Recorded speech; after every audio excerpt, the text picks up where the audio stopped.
All right, so today's deep dive, it's going to be a little different. Okay. We're looking into this organization, the Science of Identity Foundation. Hmm. They're also known as the Czaitania Mission, and they've often been described as a cult. Oh, wow. Yeah, and there's a lot of controversy surrounding their leader, Chris Butler. Okay. So we're going to be looking at a lot of different sources today. Right. We've got some excerpts from Butler's own teachings. Uh-huh. We've got some critical analyses of the SIF. Okay. And we even have a list of allegations made against them. Oh, wow. Yeah, so it's a pretty diverse set of sources. Interesting. Yeah, and so what we're going to try to do is unpack all of this and see what we can learn about the SIF and why they're so controversial. That sounds really interesting. To really grasp the weight of these allegations, maybe we should start with a basic understanding of Gaudiya Vaishnavism. Yeah. Yeah, that's a good point. So Gaudiya Vaishnavism, that's a branch of Hinduism. It emphasizes devotion to Krishna. And a key figure in this tradition is the guru. Right. A spiritual teacher who guides followers towards enlightenment. Exactly. And the SIF, they claim to be rooted in Gaudiya Vaishnavism. Right. But some of the sources that we're looking at suggest that they might be distorting or manipulating those traditional teachings. Interesting. Yeah. So this brings us to the leader of the SIF, Chris Butler. Okay. He presents himself as this kind of guru figure, Right. and his teachings, they focus on self-criticism and surrendering to Krishna as the path to unconditional love. One of the things that really jumped out at me when I was looking at Butler's teachings was this idea that followers should focus on their imperfections and even view themselves as lower than the straw in the street. Wow. That's a pretty strong statement. I don't know what you think. Does that seem a bit extreme? It's definitely some pretty harsh language. Yeah. And, that's where the concerns about manipulation start to come in. Oh, really? Yeah. Some critics argue that by constantly emphasizing flaws and encouraging this kind of self-deprecation, Butler could be creating this dependence on him and the SIF for validation. Yeah. So it's almost like breaking someone down to build them back up in a way that makes them more susceptible to control. Yeah. That's interesting. It kind of reminds me of you know how some totalitarian regimes have used self-criticism as a way to suppress dissent? Oh, yeah. If you can make people feel inadequate, Right. they're less likely to question authority. That's a really good point. And actually, some of the sources, they draw a direct parallel between those tactics. Wow. Yeah. They suggest that Butler might be using similar psychological mechanisms to control his followers. Wow. So this constant self-criticism, it could make people more reliant on the SIF's teachings and less likely to think for themselves. So let's move on to some of the allegations that have been made against the SIF. Okay. The list is pretty long. It ranges from financial irregularities to emotional abuse. There are even claims that they've protected criminals within the organization. Oh, wow. Yeah, so one of the most disturbing accusations is that the SIF's headquarters in Hawaii, it functions like a forced labor camp. Really? Yeah, and there are also reports of psychological manipulation, Wow. like love bombing. You ever heard of that? I have. So that's where they basically shower someone with affection and attention to try and gain their trust. Yeah, it can be very disarming. Right. And then there's triangulation, which is a way of creating conflict and distrust between people to solidify the manipulator's position. Oh, wow. Yeah, and what's especially concerning is that there are allegations about the mistreatment of neuroatypical individuals within the group. It raises this question of whether people who might be more vulnerable are being specifically targeted. That's a really scary thought. Yeah, and one of the sources even mentioned that the SIF bans its members from reading materials from other Gaudiya Vaishnavism groups. Oh, wow. It's pretty extreme. Yeah, that's like a classic sign of a group that's trying to control the narrative. Yeah. And limit access to alternative viewpoints. Right. They want to make sure that their followers are only getting information Right. that reinforces the SIF's teachings and Butler's authority. Let's talk about the financial side of things. All right.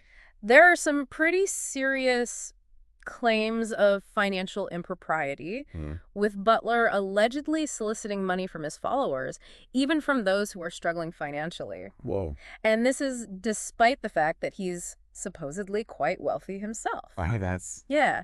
And it's not just about Butler's personal finances. Right. There are also accusations that the SIF has mismanaged or even sold off properties that were meant for temples and ashrams. Right, which are like spiritual centers. Exactly. So these allegations really raise a lot of questions about financial transparency and whether the organization is truly acting in the best interests of its members. It sounds like it, yeah. Critics also allege that members are pressured to donate heavily to the SIF, which could potentially put them in financial hardship. Right. And when you combine that with the accusations of isolation, where they discourage relationships outside the group and control the information their members have access to, it paints a pretty concerning picture. Right. And that isolation can make people even more vulnerable to manipulation and exploitation. If they're not exposed to different perspectives or allowed to question the SIF's teachings, it becomes much harder for them to break free, even if they start to have doubts. And then you have the claim that the SIF has introduced fabricated mantras. Really? Yeah, and altered traditional Gaudiya Vaishnavism practices, and even blended it with incompatible yoga systems. So these deviations from tradition, I think this is really at the heart of why many people view the SIF as a cult. Right. It's not just about the potential manipulation of vulnerable individuals. It's about them allegedly distorting a spiritual path for their own purposes. Yeah, that's a big one. And there's this apparent hypocrisy, too. They promote this idea of varnashrama, which is a traditional Hindu social system that divides society into classes and stages of life. Right. But they don't seem to actually implement it within their own structure. Oh, wow. It's like one rule for them and another rule for everyone else. It seemed like it. So we have this leader advocating extreme self-criticism, an organization facing a slew of serious allegations. Right. And this significant departure from traditional Gaudiya Vaishnavism practices. It's a lot to unpack. It is. Where do we even go from here? Well, I think the next step is to dig into the potential psychological impact of these practices and explore why people might be drawn to a group like this in the first place. You know, what needs are they fulfilling? What are the risks involved? So we've just scratched the surface of these allegations against the SIF. And honestly, it's a lot to process. It is. I think what's really disturbing is how these accusations clash with the image that the SIF projects. Right. You know, this whole path to spiritual enlightenment and unconditional love. Right. It's a powerful reminder that things aren't always what they seem. Yeah. Especially when you're dealing with groups that claim spiritual authority. Right. I mean, we often associate spirituality with positive qualities. Right. But this case really raises some serious concerns about the potential for manipulation and abuse within these contexts.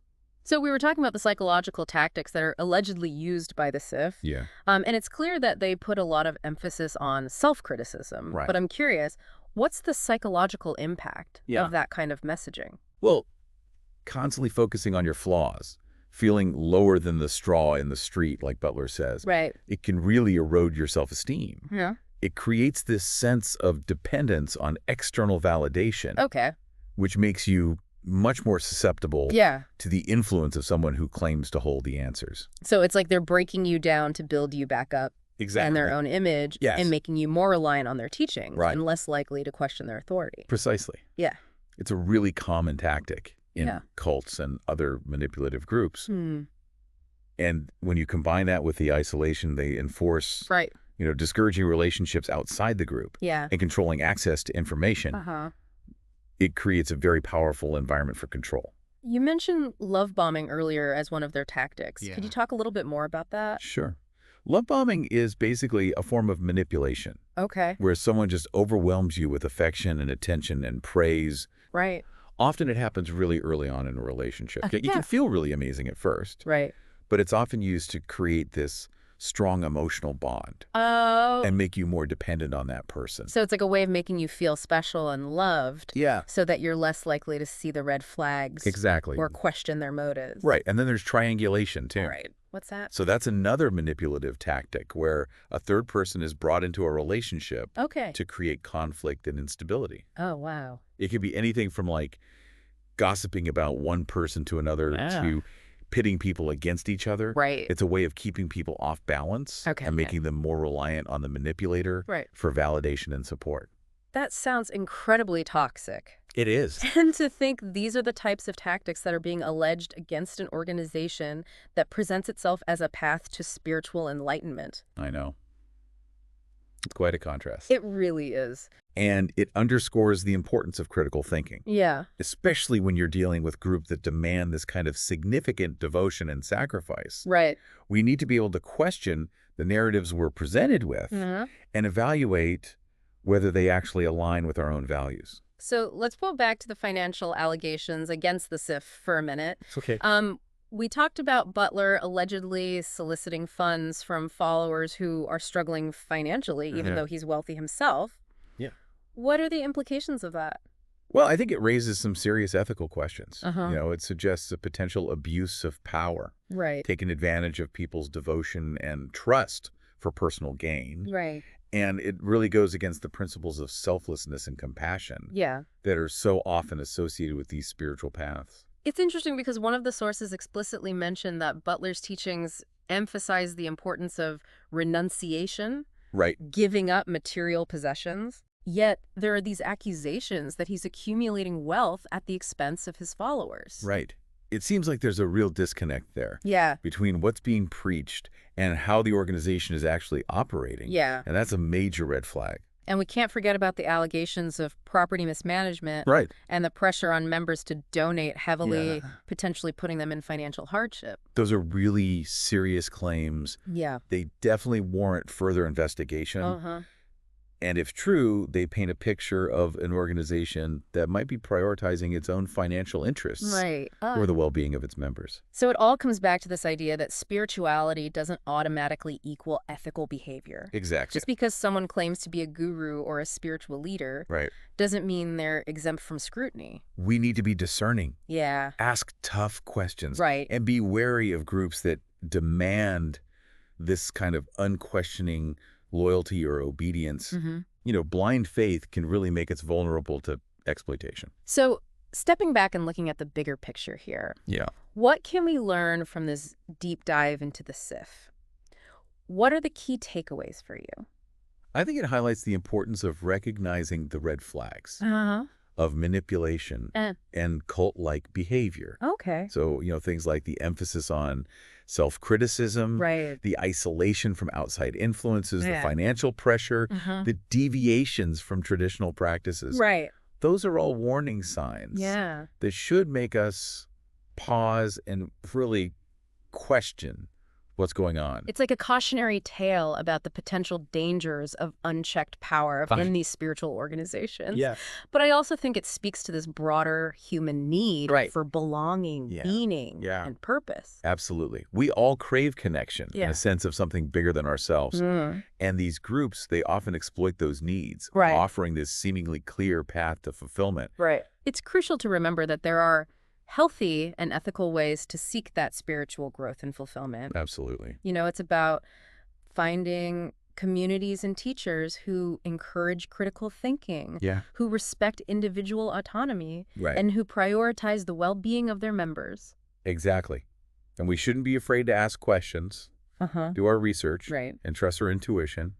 If something feels off, it probably is. This deep dive has been pretty intense so far. It has. But I think it's such an important conversation to have. I agree. It's about raising awareness and empowering people to make informed decisions about the groups they choose to be a part of. I completely agree. Awareness is the first step towards prevention. So in the final part of our deep dive, we're going to explore the broader implications of these allegations against the SIF. What does this case tell us about the nature of belief, the allure of these charismatic leaders, and the vulnerabilities we all share when seeking meaning and purpose? Welcome back. So this exploration into the Science of Identity Foundation, it's really been a journey, hasn't it? It has. Into, the complexities of spirituality and belief and the potential for manipulation that can exist even in spaces that promise, enlightenment and growth. Right.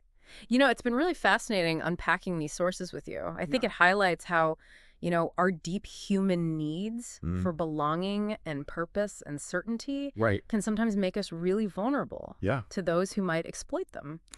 So we've talked about these specific allegations against the SIF, but I think there's a much broader conversation to be had here.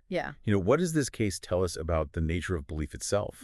Why are we so drawn to these charismatic leaders and these seemingly clear-cut paths to enlightenment? Well, I think it speaks to this fundamental human desire for simple answers in a complex world. We long for guidance. For someone to tell us what's right and wrong, how to live a meaningful life. And these charismatic figures like Chris Butler, they step into that void, offering a compelling vision that can be incredibly seductive, especially for those who are feeling lost or disillusioned. It's like they offer this sense of certainty and belonging. It can be very comforting. Absolutely. Especially in times of uncertainty or personal crisis.